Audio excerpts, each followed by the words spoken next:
नमस्कार, मैं हूं बालकृष्ण थरेजा। आप देख रहे हैं डेली लाइफ। आइए शुरुआत करते हैं आज के मुख्य समाचारों की।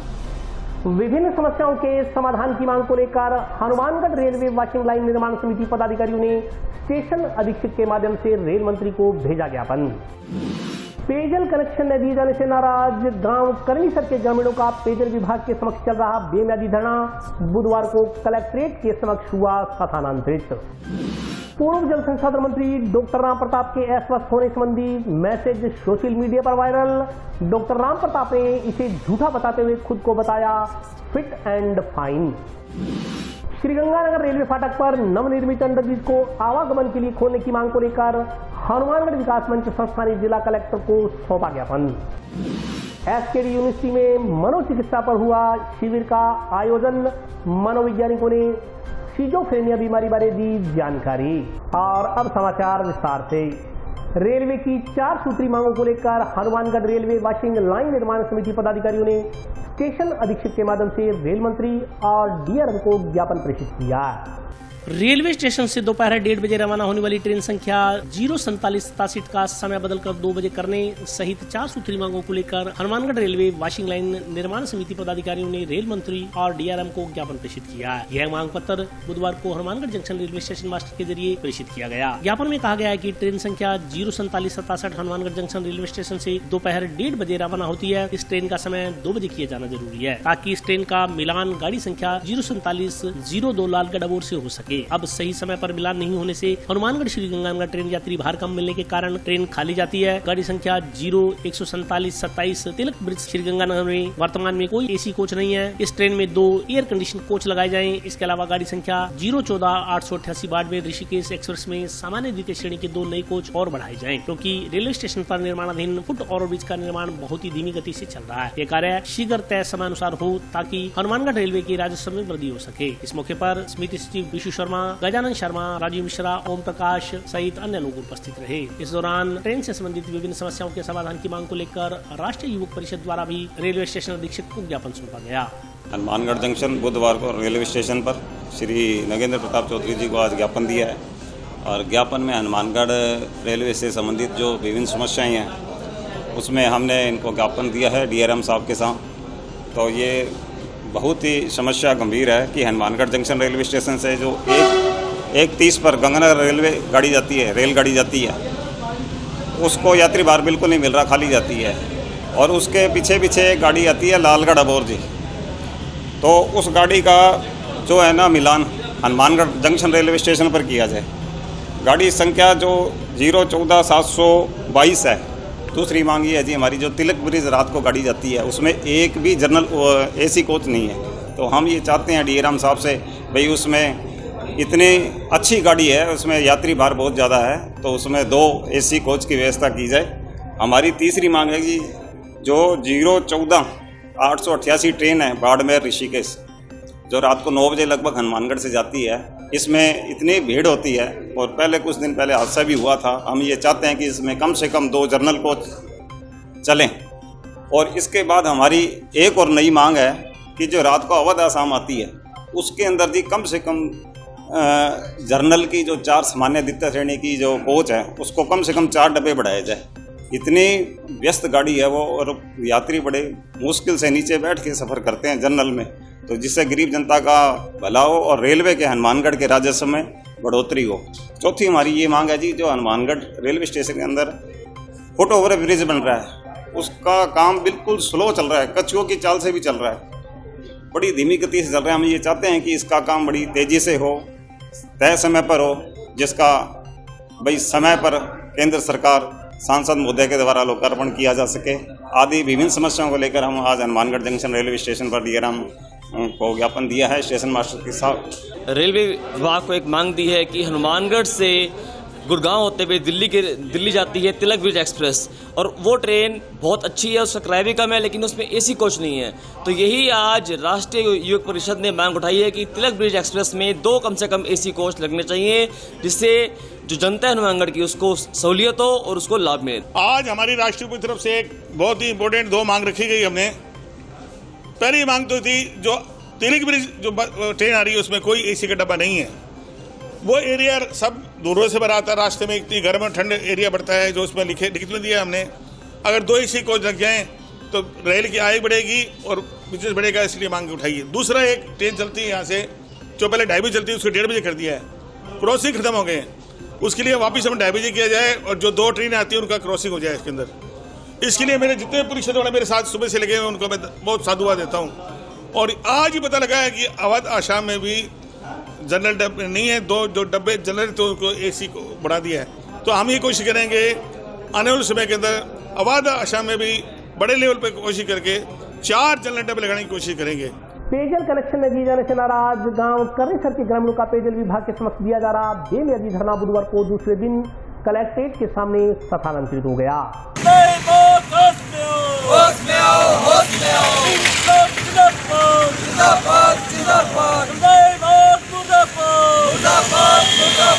पेयजल कनेक्शन न दिए जाने से नाराज गांव करनीसर के वार्ड नंबर 16 और 17 के ग्रामीणों ने जनवादी नौजवान सभा के बैनर तले जंक्शन स्थित जन स्वास्थ्य अभियांत्रिकी विभाग कार्यालय में चल रहा बेमियादी धरना बुधवार को दूसरे दिन PhD कार्यालय से जिला कलेक्ट्रेट के सामने स्थानांतरित हो गया। DYFI पदाधिकारियों ने चेतावनी दी कि शीघ्र ही कनेक्शन न दिए जाने पर जिला कलेक्ट्रेट के समक्ष बड़ा आंदोलन किया जाएगा। उन्होंने बताया कि पेयजल कनेक्शन की मांग को लेकर ग्राम पंचायत सैजीपुरा के गाँव करनीसर के ग्रामीणों ने 2 दिन तक जन स्वास्थ्य अभियांत्रिकी विभाग के कार्यालय में धरना दिया। बुधवार को जिला कलेक्ट्रेट के सामने धरना लगाया गया। उन्होंने कहा कि मंगलवार को PhD एक्शन और IN के मौके पर जाकर गांव की ओर पाया कि धरना दे रहे ग्रामीणों के घरों में पिछले 2 माह से पानी की एक बूंद भी नहीं पहुंची है। उन्होंने कहा कि ग्रामीणों ने जिला कलेक्टर व PhD अधिकारी को समस्या से अवगत करवाया, लेकिन कोई हल नहीं निकला। हैरानी वाली बात यह है कि अधिकारी मौके पर भी गए और वीडियो भी बनाई। अधिकारियों ने मौके पर मौजूद रहकर पानी शुरू किया, लेकिन वह 1 घंटे तक घरों में नहीं पहुंचा। उन्होंने आरोप लगाया कि जिला प्रशासन सोया हुआ है और राजनीतिक दबाव में है। इसके खिलाफ जिला कलेक्ट्रेट के समक्ष बेमियादी धरना शुरू किया गया है। अन्य सामाजिक व राजनीतिक संगठनों से संपर्क किया जा रहा है। शीघ्र ही जिला कलेक्ट्रेट के समक्ष बड़ा आंदोलन किया जाएगा। गांव करनीसर में वार्ड नंबर 17 का ये पानी का मामला है। वहाँ पर कुछ प्रभावशाली लोगों द्वारा पाइप नहीं जोड़ने दी जा रही है और ये मामला पिछले 8 महीने से चल रहा है। और इस संबंध में हमने 12 तारीख को एक दिन सांकेतिक धरना देकर एक्शन साहब को अवगत भी करवाया है और उससे पहले कलेक्टर साहब से भी मिले हैं। और 14 तारीख को एक ऑर्डर निकाल दिया कि पाइप जोड़ दो, लेकिन उन प्रभावशाली और राजनीतिक प्रभाव के कारण अभी तक पाइपलाइन जोड़ने नहीं दी जा रही। तो जिस संबंध में आज हम कल से अनिश्चितकालीन धरने से हैं और कल एक्शन साहब गांव में जाकर पानी को चेक किया है, लेकिन वहां पर पानी वास्तव में सप्लाई नहीं हो रहा है और एक्शन साहब ने ये माना है कि वास्तव में पानी नहीं मिल रहा। तो जब तक पाइप नहीं जुड़ेगी हम यहाँ पर अनिश्चितकालीन के लिए धरने पर बैठे हैं। गाँव में करनीसर सैजीपुरा का करीबन जलदाय विभाग के एक्शन के द्वारा जो गुंडागर्दी चल रही है और जो जातीय भेदभाव चल रहा है, 16-17 नंबर वार्ड के अंदर वह पाइपलाइन SC/ST के जो वहाँ के 15-20 लोग घरों के जो लोग रहते हैं उनके पास पाइपलाइन नहीं जोड़ी जा रही है।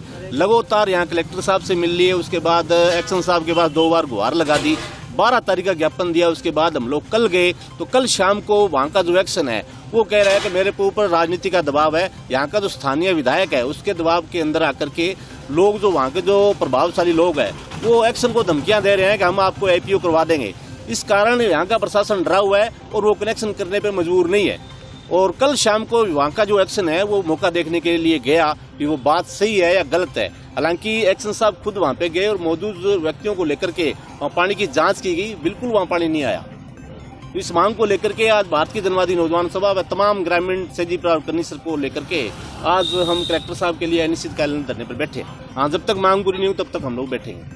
राजस्थान के पूर्व जल संसाधन मंत्री डॉक्टर राम प्रताप के अस्वस्थ होने संबंधी एक मैसेज बुधवार को सोशल मीडिया पर वायरल होता रहा।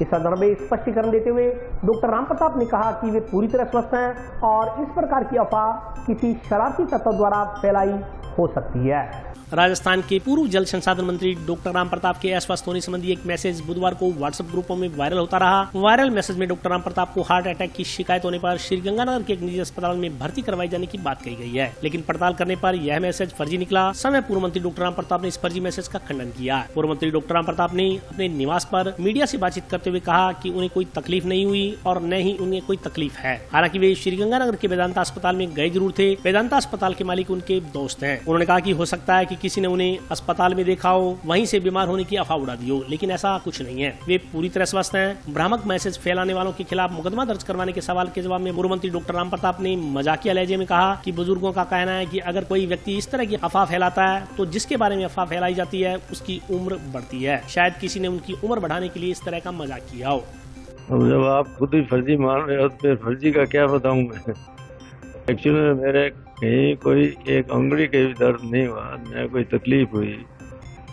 हाँ, मैं गया जरूर था क्योंकि वेदांता वाला जो मालिक है वो मेरा दोस्त, तो वहाँ किसी ने देख लिया तो उस हिसाब से आगे बातें मिलती गई जैसे आपके पास आ रही है, और ऐसा कुछ नहीं था। कहे पीते आदमियों के लिए क्या तो कानूनी कार्रवाई करें, क्या और करें, कोई मुद्दा हो जब तो करने का ही अच्छा लगता है। और वैसे मजाक में कहो तो बुजुर्ग कहते हैं कि इस किस्म की अफवाहें फैलाओ तो अगले की उम्र बढ़ती है, तो शायद मेरी उम्र बढ़ाने के लिए कर रहा हूँ। जंक्शन स्थित भारतीय सिंधु सभा द्वारा सिंधी संस्कारों से बच्चों को रूबरू करवाने के लिए शिविर का आयोजन किया गया। सिंधी समाज की सिंधु सभा द्वारा गर्मियों की छुट्टियों में बच्चों के लिए सिंधी संस्कार शिविर का आयोजन किया गया। यह संस्कार शिविर जंक्शन में लगाया गया है। आयोजकों ने बताया कि स्कूलों में छुट्टियों के कारण बच्चे आजकल बिल्कुल फ्री हैं। उनके समय का सदुपयोग करते हुए भारतीय सिंधु सभा के शिविरों में बच्चों को सिंधी सभ्यता, संस्कृति और भाषा से अवगत करवाया जा रहा है। उन्होंने कहा कि यह शिविर मात्र सिंधी समाज के लिए न होकर हर वर्ग के लोगों के लिए, कोई भी किसी भी वर्ग का बच्चा इस शिविर में आकर के सिंधी संस्कारों के बारे में और सिंधी भाषा के बारे में जानकारी प्राप्त कर सकता है और सिंधी भाषा को सीख सकता है। भारतीय सिंधु सभा द्वारा रखा गया हमारे गांधीनगर सिंधी पंचायत द्वारा, इसमें हमें बच्चों को सिंधी सिखानी है, क्योंकि जो बच्चे हमारे मतलब आजकल जो समाज से दूर जा रहे हैं उनको हमें आगे बढ़ाना है बच्चों को, और ये हमारी मातृभाषा है। इससे बच्चे बोलते ही नहीं है, हमें उन्हें आगे के जितना हो सके हमें उन्हें आगे बढ़ाना है, हमारे लाल साईं के बारे उनके प्रति, क्योंकि सब बच्चे मंदिरों से और मतलब सांस्कृतिक कार्यक्रमों से बहुत दूर होते जा रहे हैं, तो उनको हमें आगे से आगे बढ़ाना है। ये मातृशक्ति का हमारा ग्रुप है, हम 4-5 लेडीज़ हैं उसमें, और हमारे बड़े सारे मुखी अंकल जी, बड़े अंकल साहब और सारे वार्ड मेंबर सारे हमारे साथ हैं। मैं इन सब का धन्यवाद करना चाहती हूँ जो हमारे सहयोग में मेरे एक फ़ोन से और इधर 1 मिनट में आ गए। मैं इनका इतना धन्यवाद करना चाहती हूँ कि मैं कह नहीं सकती। बस ऐसे अगर हमारे समाज में लोग हों तो हमारा समाज कभी पीछे ही ना हो। आज गांधीनगर झूलेलाल धर्मशाला में सिंधु सभा द्वारा सिंधी बाल संस्कार शिविर का आयोजन आज से प्रारंभ हुआ है, जो कि 1 सप्ताह चलेगा। इसमें सिंधी भाषा बच्चों के ऊपर विशेष ध्यान दिया जाएगा कि इन 1 हफ्ते में बच्चों को द्वारा डांस, सिंधी भाषा और मातृशक्ति द्वारा इनको विशेष रूप से सम्मानित किया जाए। और अभी वक्त ब्रेक का, हाजिर होता हूँ छोटे से ब्रेक के बाद।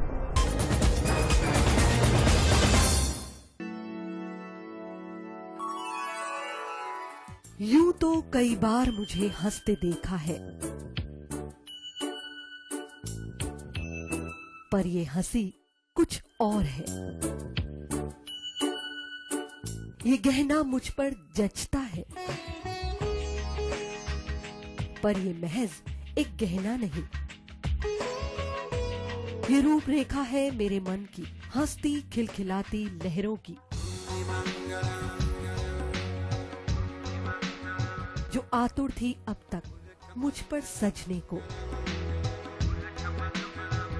इसलिए ये गहना ही मेरा सच्चा श्रृंगार है, श्रृंगार है, श्रृंगार है।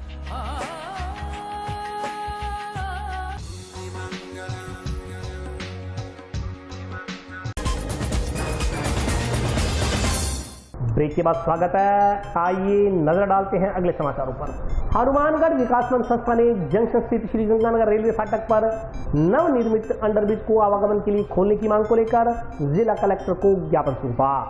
हनुमानगढ़ विकास मंच के सदस्यों ने जंक्शन में श्रीगंगानगर रेलवे फाटक पर नवनिर्मित अंडरब्रिज को आवागमन के लिए शीघ्र खोले जाने की मांग की है। इस संदर्भ में बुधवार को संस्था पदाधिकारियों ने मुख्यमंत्री के नाम जिला कलेक्टर को ज्ञापन सौंपा। ज्ञापन में कहा गया है कि हनुमानगढ़ श्रीगंगानगर रोड पर जनता के पैसे से जनता के लिए नए अंडरपास का निर्माण हो चुका है, लेकिन अभी तक ये अंडरपास शुरू नहीं किया गया है। जनता के खून पसीने से कमाए धन को पेट्रोल डीजल के रूप में अब व्यर्थ बहाना न्याय संगत नहीं है। ज्ञापन के माध्यम से मुख्यमंत्री से मांग की गई है कि इस संदर्भ में जिला प्रशासन को तुरंत आदेश देकर अंडरपास को आवागमन के लिए खोला जाए। इसके उद्घाटन की प्रक्रिया बाद में भी की जा सकती है। मांग पत्र में सीएम से मांग की गई है कि वे व्यस्तम समय से कुछ समय निकालकर इस अंडरपास की वर्चुअल उद्घाटन की औपचारिकता को पूर्ण करें, इसे जनता को समर्पित करें ताकि इस मार्ग का उपयोग आम जन के लिए हो सके। जिला कलेक्टर ने मंच पदाधिकारियों को आश्वस्त किया कि शीघ्र ही अंडरपास को खुलवाने का प्रयास किया जाएगा। इस मौके पर शहर के गणमान्य नागरिक मौजूद रहे। आज मुख्यमंत्री के नाम जिला कलेक्टर महोदय को हमने एक ज्ञापन दिया है कि जो अंडरपास गंगानगर रोड पर नया बना है वो कंप्लीट हो चुका है और उसको अभी बंद कर रखा है, उसको चालू किया जाए। वो उद्घाटन की वजह से या कोई अन्य कारण जो भी है उसको दूर करने का काम प्रशासन का है। उसको शीघ्र अतिशीघ्र खोला जाए, क्योंकि लाखों रुपए का प्रतिदिन हमारा पेट्रोल डीजल जो व्यर्थ बह रहा है किसी के काम का नहीं है। इससे बेहतर है कि या तो हमारे को सब्स्टिट्यूट दिया जाना था। इसलिए हमने ये भी रिक्वेस्ट करी है कि सूरतगढ़ की रोड पर जो फाटक बनना है, अंडरपास बनना है, उसमें भी बिल्कुल पास में ही कोई ऐसा प्रोविज़न दे दिया जाए ताकि जो पहले वाली गलती हमारे से यहाँ हुई है उसको वापस ना दोहराया जाए। अधिकारियों का ज़्यादातर कहना है कि किलोमीटर, 2 किलोमीटर, 3 किलोमीटर कोई फ़र्क नहीं पड़ता। तो ये उनको तो नहीं फ़र्क पड़ता क्योंकि सरकारी गाड़ियाँ चलती हैं, उसमें डीजल जनता का जलता है। लेकिन जो पर्सनल गाड़ियाँ हमारी निजी वाहन चलती हैं उसमें हमारा बहुत बड़ा नुकसान होता है। और हम ये बार बार रिक्वेस्ट कर रहे हैं कि ये गलती वहाँ ना दोहराई जाए और जो ये फाटक है, जो अंडरपास बना है गंगानगर रोड पर, इसको तुरंत खोल दिया जाए। PWD अधिकारियों से हम ये कहने के लिए आए हैं कि आप DPR बनाते समय इस प्रोविज़न को साथ में ले लें कि सर्विस रोड आप बराबर पैरेलल प्रोवाइड करोगे जब तक इसका निर्माण कार्य चलेगा, ताकि ये दुविधा हमारे को वापस यहाँ ना भुगतनी पड़े। अधिकारियों ने कहा है कि भी उद्घाटन का तो हमारे हाथ में नहीं है, वो ऊपर फाइल गई हुई है, वो देखेंगे और जिला कलेक्टर महोदय देखेंगे। और जो DPR बनाने की बात आई है तो वो कहते हैं कि 2 किलोमीटर या 3 किलोमीटर तक कोई भी रास्ता अगर नज़दीक होता है तो हम उसी को देते हैं, जबकि हमने पिछले पीरियड के अंदर इसका नुकसान बहुत सहन किया है।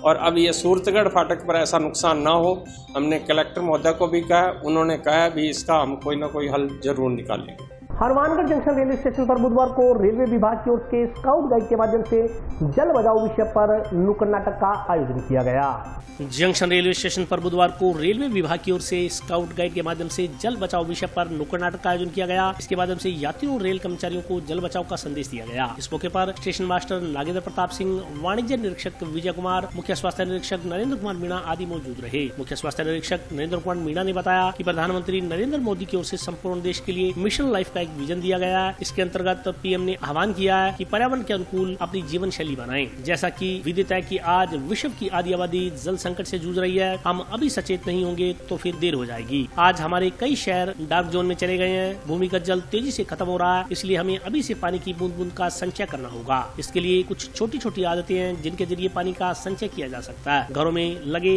RO से निकलने वाले खराब पानी का इस्तेमाल घरों की साफ सफाई, पेड़ पौधों में डालने में किया जा सकता है। सब्जी धोने के बाद बचने वाले पानी का इस्तेमाल भी किया जा सकता है। इसके अलावा जितनी प्यास हो उतने पानी का सेवन करें, पानी को व्यर्थ न बहाएं। उन्होंने कहा कि रेलवे स्टेशन पर अक्सर देखने को मिलता है कि यात्री नल की टूटी खोली छोड़ देते हैं, पानी बहता रहता है। यात्री ऐसा न करें। पानी पीने या बोतल में भरने के बाद टूटी को बंद कर दें ताकि व्यर्थ में पानी बर्बाद न हो। उन्होंने कहा कि खुद भी सचेत रहें और अपने आसपास के लोगों को भी सचेत करें। बच्चों को भी समझाएं कि पानी का संरक्षण बेहद जरूरी है। जल है तो कल है, जल के बिना कुछ नहीं।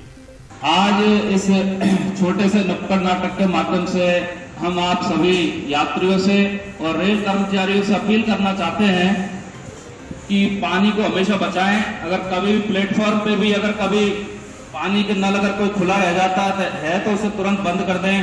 पानी जितनी आवश्यकता हो उतना ही लें और घर में भी हमेशा पानी का सोच समझ के प्रयोग करें, क्योंकि आज हो सकता है कि किसी शहर में या आपके गांव में पानी उपलब्ध है, लेकिन अगर इसी प्रकार से व्यर्थ हम पानी बर्बाद करते रहे तो एक समय ऐसा आएगा कि हम पानी के बूंद के लिए तरस जाएंगे।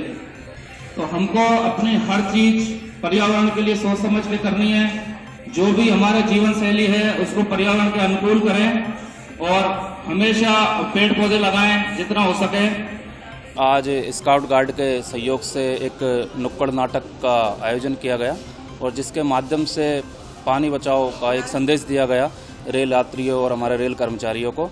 हमारे माननीय प्रधानमंत्री द्वारा संपूर्ण विश्व को मिशन लाइफ का विजन दिया गया है कि हमें जो भी जीवन शैली जीनी है वो हमें पर्यावरण के अनुकूल जीनी है।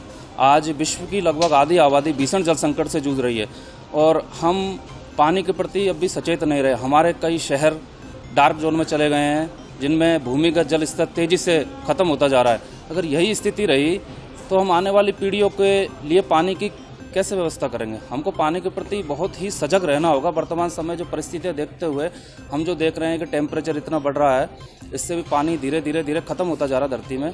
तो कुछ एक आदतें मैं आपके माध्यम से जनता से अपील करना चाहूँगा। कुछ छोटी छोटी आदतें हैं जिनके माध्यम से हम पानी का संचय कर सकते हैं, जैसे कि हम जो आरओ का वेस्टेज पानी जो जाता है उसका घर की सफाई में यूज करें, पेड़ पौधों में यूज कर सकते हैं। और जो गाड़ी घोड़े हैं उनको कभी भी बड़े पाइप से ना धोएं, उसके लिए हमेशा बाल्टी का प्रयोग करें। सब्जियों को जो धोने के बाद जो पानी बचता है आप उसका पेड़ पौधों में, सफाई में इत्यादि में यूज कर सकते हैं। और जितना प्यास हो उतना पानी पिएं, व्यर्थ पानी ना फेंकें इधर उधर। और खुद तो सजग हों, साथ में अपने घर की सोसाइटी आसपास उनको भी आप सचेत करें और पानी बचाएं। जितना हो सके पेड़ पौधे लगाएं, मेरे यही आप सबसे अपील है। विभिन्न मांगों को लेकर कलेक्ट्रेट के समक्ष चल रहा स्वास्थ्य कार्यकर्ताओं का कर्मी अनशन छठे दिन भी जारी रहा।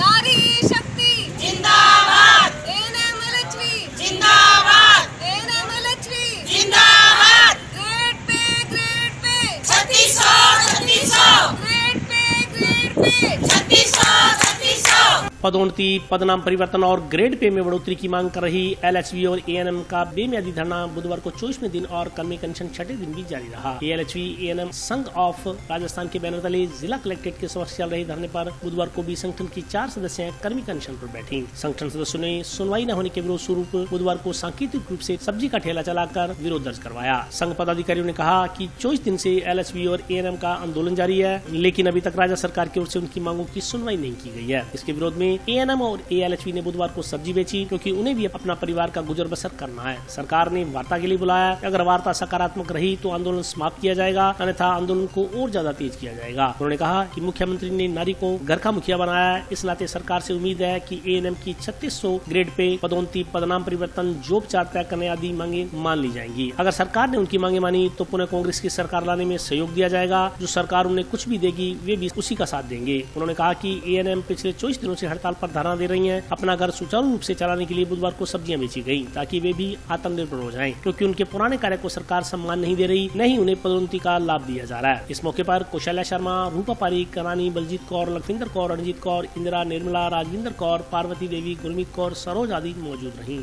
आज जयपुर में वार्ता के लिए बुलाया गया है। आज शाम 4 बजे वार्ता है। हमारा प्रदेश अध्यक्ष और 5 सदस्यीय टीम में वो वार्ता के लिए जाएगी और 4 बजे के बाद हमें पता लग जाएगा भाई हड़ताल का क्या करना है। अगर मानी जाती है तो अच्छा है, दी बेस्ट है।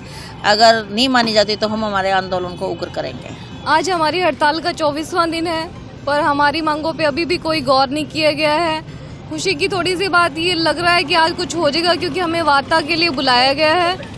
पर उसके बावजूद भी अगर हमारी मांगे नहीं पूरी होती है तो हमारा आंदोलन और ज़्यादा उग्र होगा और हम संघर्ष करते रहेंगे। हमारी मुख्य मांगे एक तो पे ग्रेड है 3600 की, और दूसरा जो हमारा प्रमोशन है और हमारा पदनाम परिवर्तन है, और हम मोबाइल ऐप से हमें मुक्ति भी दिलवाए, क्योंकि सारा जो काम है ऑपरेटर का है और एलटी वगैरह का है, सब एएनएम को दिया जा रहा है। 24 घंटे ड्यूटी करते हैं हम लोग, फिर भी हमें हमारा 3600 पे ग्रेड भी नहीं दिया जा रहा और हमारी कोई भी डिमांड पूरी नहीं की जा रही है।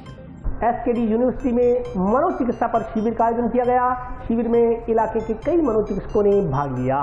जंक्शन स्थित खुशहाल दास यूनिवर्सिटी में बुधवार को सिजोफ्रेनिया नामक बीमारी के संदर्भ में विद्यार्थियों को अवगत करवाया गया। कार्यक्रम में विशेषज्ञों सहित कई मनोचिकित्सकों ने भाग लिया। इस संदर्भ में जानकारी देते हुए मनोचिकित्सक डॉक्टर भाल सिंह गोदारा ने बताया कि यह बीमारी इस प्रकार की है कि इसमें व्यक्ति के दिमाग में स्थित केमिकल में बदलाव आता है। यह मुख्यतः अत्यधिक तनाव लेने से तथा अनुवांशिक रूप से भी हो जाती है। उन्होंने कहा कि सिजोफ्रेनिया बीमारी से ग्रस्त मरीज बात बात पर वहम करने लगता है और उसके कानों में अजीब प्रकार की आवाजें आनी शुरू हो जाती हैं। उन्होंने कहा कि इस प्रकार के रोगियों से संवेदनशीलता से पेश आने की जरूरत है, न कि उनसे नफरत करने की। उन्होंने आम जन से आह्वान किया कि यदि इस प्रकार के लक्षणों का कोई भी मरीज किसी को दिखाई दे तो वह उसे मनोचिकित्सक के पास ले जाने का काम करें ताकि समय पर उसे उपचार प्राप्त हो सके। उन्होंने कहा कि यह बीमारी किसी को भी हो सकती है, उसमें शहर गांव, शिक्षित अशिक्षित व्यक्ति होने का कोई मसला नहीं है। उन्होंने कहा कि इस प्रकार के बीमार व्यक्तियों को मनोचिकित्सकों के पास ले जाकर उनका उपचार करवाना अति आवश्यक होता है ताकि उनके स्वास्थ्य की देखभाल की जा सके और उनका जीवन बचाया जा सके। जो मनोचिकित्सक हैं हमारे,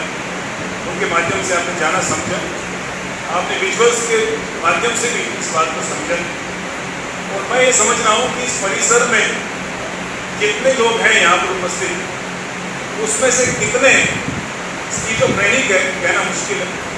मुझे भी डॉक्टर साहब से मिलना पड़ेगा, ऐसा लग रहा है जैसा ये बता रहे हैं।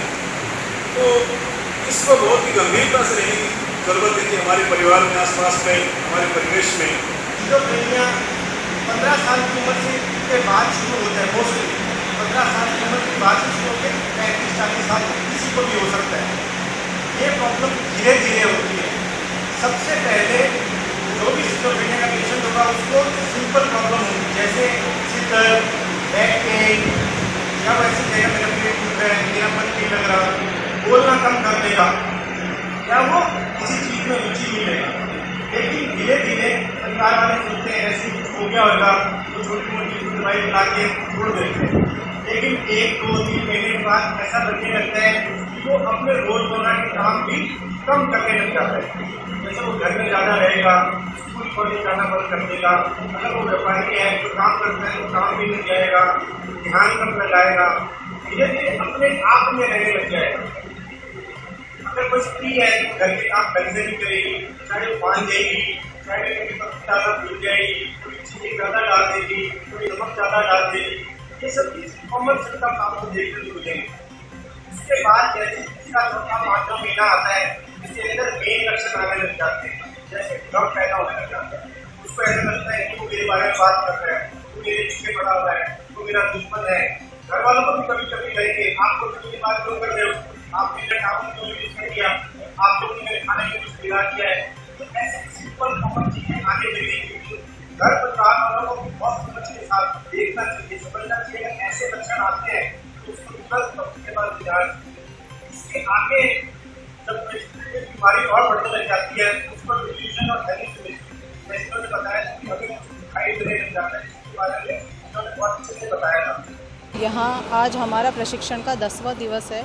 यहाँ पर हमें अच्छी सुविधाएं दी जा रही है, हॉस्टल फैकल्टीज़ और बाकी सब बहुत अच्छा है। समय समय पर हमारे से जो 5 डिपार्टमेंट्स जुड़े हुए हैं वो सब यहाँ हमें विज़िट करते हैं और उनकी जो स्कीम्स जो हमारे साथ उनकी कनेक्टेड हैं उनके बारे में हमको बताते हैं। और साथ के साथ जिला प्रमुख महोदया, CEO सर, ACEO सर और जो भी है वो यहाँ निरीक्षण के लिए समय से आते रहते हैं। और आज वर्ल्ड स्किज़ोफ्रेनिया डे के मौके पर यहाँ पर बाहर से विशेषज्ञ की टीम बुलाई गई थी जिन्होंने हमें काफ़ी अवेयरनेस दी इस चीज़ के बारे में कि हमें किस प्रकार से ऐसे रोगियों को ढूंढना है और उनकी सहायता करनी है। स्किज़ोफ्रेनिया यानी मनोविकलता ये एक ऐसी मनोवृत्ति और ऐसा मनोरोग जिससे पूरी दुनिया त्रस्त है। उसके ऊपर जो एक वैश्विक जागरूकता दिवस है, SKD यूनिवर्सिटी के क्लिनिकल साइकोलॉजी विभाग की ओर से आज इस दिवस पर एक विशेष कार्यक्रम रखा गया जिसमें तमाम आम जन को, विद्यार्थियों को, टीचर्स को उनको जागरूक किया गया कि हमारे परिवारों के आसपास के लोग जिनको हम जानते समझते हैं, रोज़ मिलते हैं, लेकिन उनमें ये सारी प्रवृत्ति घर कर गई है और ये ऐसे केसेस बढ़ रहे हैं जिसे हम पागल कहते हैं, जबकि वो पागल नहीं है बल्कि वो परिवार और समाज से ही निकले वो व्यक्ति हैं जो किसी परिस्थितियों के कारण इस तरह का आचरण करते हैं। तो मैं समझता हूँ कि आज का कार्यक्रम बहुत सफल रहा इस मायने में कि हम इस जागरूकता की जो एक मिशन की जो चेतना है, ये इस चेतना को हम नीचे स्तर तक ले जाएं। इसमें सरकार और सभी तमाम जो संस्थाएं हैं वो अपना समन्वित योगदान दे, ऐसा अपेक्षित है। आज खुशालदास यूनिवर्सिटी द्वारा विश्व स्किज़ोफ्रेनिया दिवस पर एक अवेयरनेस प्रोग्राम किया गया जिसमें हनुमानगढ़ और आसपास के क्षेत्रों के मनोचिकित्सकों को भी बुलाया गया और यहाँ परिसर में सभी उपस्थित छात्र व स्टाफ उपस्थित थे। हम सभी लोगों ने सिजोफ्रेनिया के बारे में इन सब लोगों को अवेयर किया और हम ऐसा उम्मीद करते हैं कि ये सब लोग भी आगे समाज में जाकर, सोसाइटी में जाकर जो भी इस गंभीर बीमारी से ग्रसित लोग हैं उनको मानसिक स्वास्थ्य के इलाज के लिए मनोचिकित्सक तक पहुंचाने का प्रयास करेंगे। ये बीमारी बेसिकली क्या है कि दिमाग में कुछ न्यूरोट्रांसमीटर्स होते हैं, उनमें इम्बैलेंस हो जाता है, उसकी वजह से होता है। उसके बहुत सारे कारण हैं, जैसे कुछ जेनेटिक्स कारण भी हैं, कुछ स्ट्रेस भी है, कुछ और भी बहुत कारण हैं।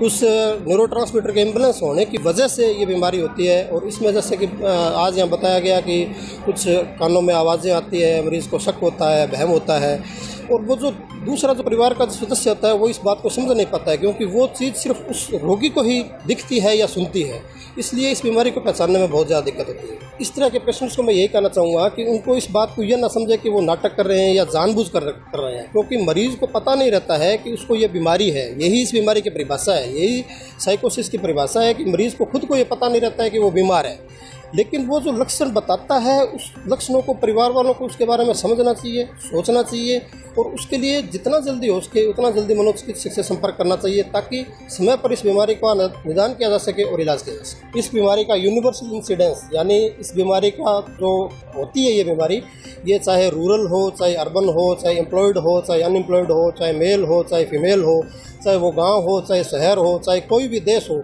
हर जगह ये बीमारी 100 में से 1 लोगों में पाई जाती है। और आज के लिए बस इतना ही। कल फिर हाजिर होता हूँ नए समाचारों के साथ, तब तक के लिए नमस्कार।